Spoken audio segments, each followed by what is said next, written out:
ഞാൻ കിരൺ വർമ്മ. സാമ്പ്രദായിക മലയാളി കീഴ്വഴക്കങ്ങൾ അനുസരിച്ച് കുടുംബത്തിൽ പുത്രധർമ്മം നിർവഹിക്കുക എന്നുള്ളതായിരുന്നു എൻ്റെയും രീതി. അതായത് മാതാപിതാക്കളെ അനുസരിച്ച് ജീവിക്കുക. അതിനൊരു ഭംഗം വന്നത്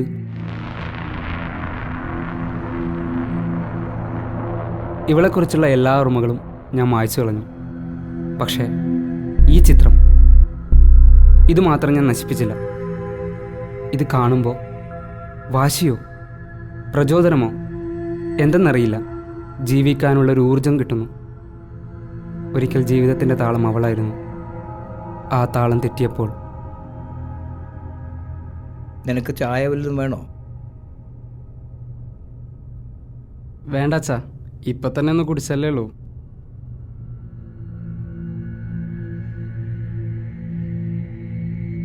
തെറ്റിയ ആ താളം തിരിച്ചു പിടിക്കാൻ എനിക്കൊരുപാട് പണിപ്പെടേണ്ടി വന്നിട്ടില്ല.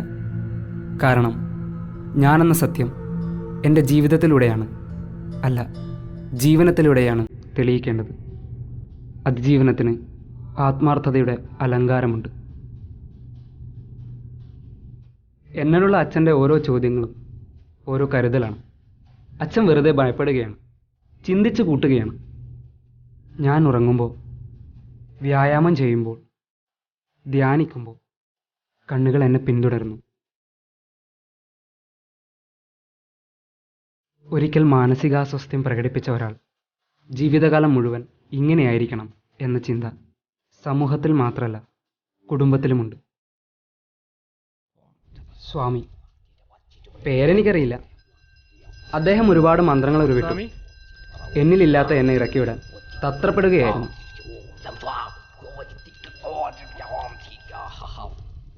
ആരാ നീ? കിരൺ വർമ്മ. നീ അതല്ല. പറയടാ, നീ എന്തിനിവിടെ വന്നു? ഇതെന്റെ വീടാണ്. പരീക്ഷിക്കണല്ലേ? ഇറങ്ങിപ്പോ. എങ്ങോട്ട് പോവാൻ? എന്റെ ദേഹത്തൊരു ബാധയില്ല. ഇറങ്ങിപ്പോവാനാ പറഞ്ഞേ. പിന്നെ ഞാൻ പൂശിയാലോ സ്വാമി?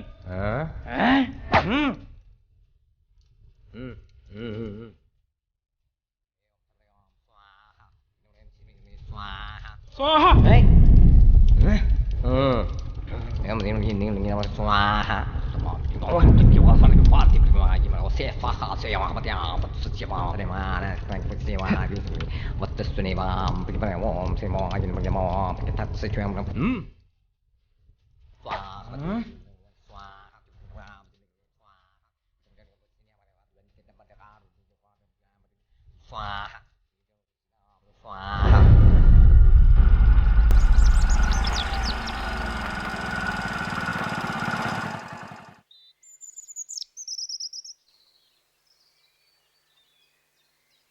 എന്താ ഇവിടെ സിസ്റ്റം ശരിയാക്കേണ്ടത് പറഞ്ഞിട്ടു?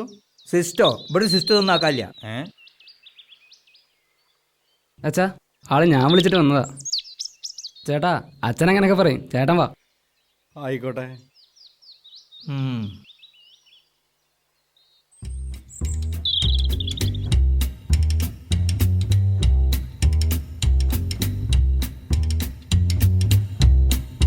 വിൻഡോസ് ലാപ്പാണല്ലേ? Yes, windows. സിസ്റ്റം എവിടെ? എന്താ കംപ്ലൈൻറ്റ്? ഹാർഡ്വെയറോ സോഫ്റ്റ്വെയറോ? സിസ്റ്റം എടുക്ക്. ഇതാണ് എൻ്റെ സിസ്റ്റം. ആപ്പിളാണല്ലോ. ചേട്ടനാണല്ലേ സുഖമില്ല എന്ന് പറഞ്ഞത്?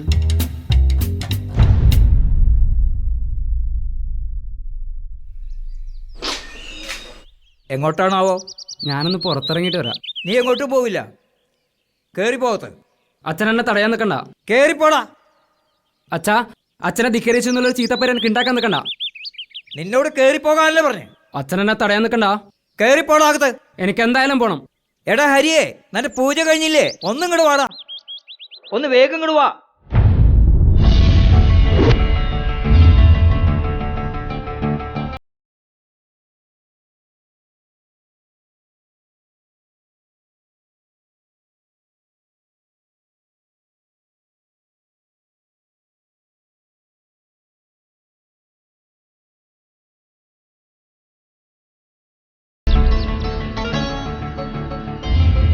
എങ്ങോട്ടും പോകില്ല. ഞാൻ പോകും. ചേട്ടൻ എന്നെ തടയരുത്. ഈ കൂട്ടിലടച്ച തത്തയെ പോലെയാണ് നിങ്ങൾ എന്നെ വളർത്താൻ തീരുമാനിച്ചെങ്കിൽ ഞാനതിനൊരുക്കല്ല. എനിക്കൊരു അസുഖമില്ല. നീ പോകില്ല മകനെ, ഞാനാ പറയുന്നത്.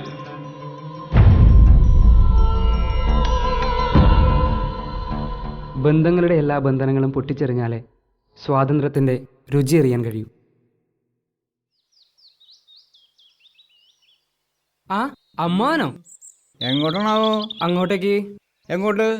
അമ്മാവന്റെ വീട്ടിലേക്ക്. നീ ഇപ്പം അങ്ങോട്ടൊന്നും വരണ്ട. അവിടെ മീരയുടെ കാണാൻ കുറച്ച് ആളുകൾ വന്നിട്ടുണ്ട്. ഇല്ലമ്മാവ, എൻ്റെ ഒപ്പം കളിച്ച് വളർന്നോളല്ലേ അവള്. ഞാൻ അങ്ങോട്ട് വന്ന് അവക്ക് ദോഷമുള്ളതൊന്നും ചെയ്യില്ല.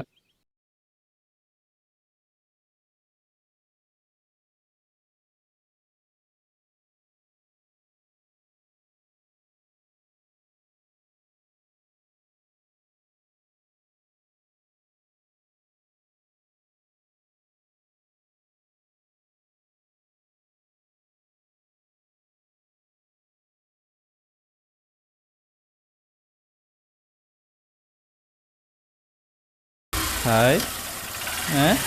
ലിഫ്റ്റാണോ? വേണ്ട. വേണ്ടേ?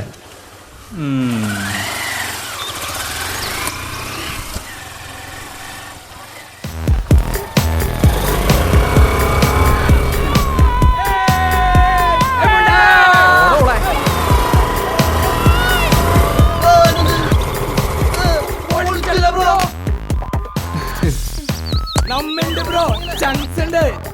ചങ്സ് പുറത്തേക്കൊക്കെ ഇറങ്ങിയല്ലോ തലേ. ഒരു സ്ഥലത്തില്ലടാ.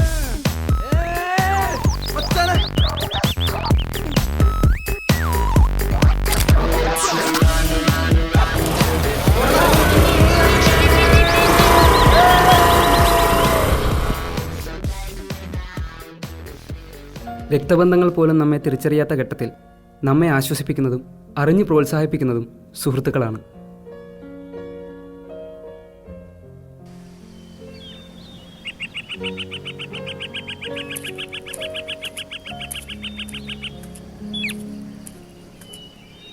എന്താ മാഷെ ഇങ്ങനെ നോക്കുന്നേ? ഏയ് ഒന്നുമില്ലടാ. ഇല്ലല്ലോ മാഷെ, നിങ്ങളുടെ ഈ നോട്ടത്തിൽ തന്നെ എല്ലാം ഉണ്ട്. ഏയ് ഒന്നുമില്ല മാഷെ, നിങ്ങളിപ്പോൾ ചിന്തിക്കുന്നത് ഈ തലക്ക് വെളിയില്ലാത്തവൻ ഈ പാലത്തിൻ്റെ മുകളിൽ നിന്ന് താഴോട്ട് ചാടി ആത്മഹത്യ ചെയ്യുന്നല്ലേ? നീ എന്തൊക്കെയാ പറയുന്നത്? ഞാൻ വെറുതെ. ഇല്ല മാഷെ, ഈ ലോകം മൊത്തം എന്നെ കാണുന്നത് എങ്ങനെയാണ്? വിവരവും വിദ്യാഭ്യാസമുള്ള മാഷെങ്കിലും എന്നെ മനസ്സിലാക്കുമെന്ന് ഞാൻ വിചാരിച്ചു. നീ ചിന്തിക്കുന്ന പോലെ ഒന്നുമില്ലടാ, എനിക്കറിയാം. ഇല്ല മാഷെ, എനിക്കൊന്നുമില്ല. ആരും എന്നെ മനസ്സിലാക്കുന്നില്ല. ശരി, ഞാൻ പോട്ടെ.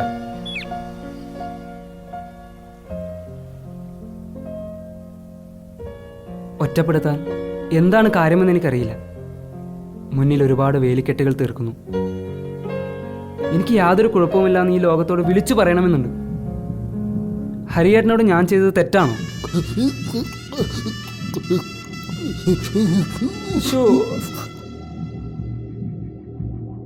ഞാനെന്ന സിസ്റ്റം പരിഹസിക്കപ്പെടുമ്പോൾ തല താഴ്ത്തേണ്ടി വരുന്നു. സ്വാമിയുടെ ഒരുപാട് ചോദ്യങ്ങൾക്ക് എനിക്കൊരു ഉത്തരമേ ഉണ്ടായിരുന്നു. എനിക്കെന്താ കുഴപ്പം? സത്യത്തിൽ എനിക്ക് എന്തെങ്കിലും കുഴപ്പമുണ്ടോ?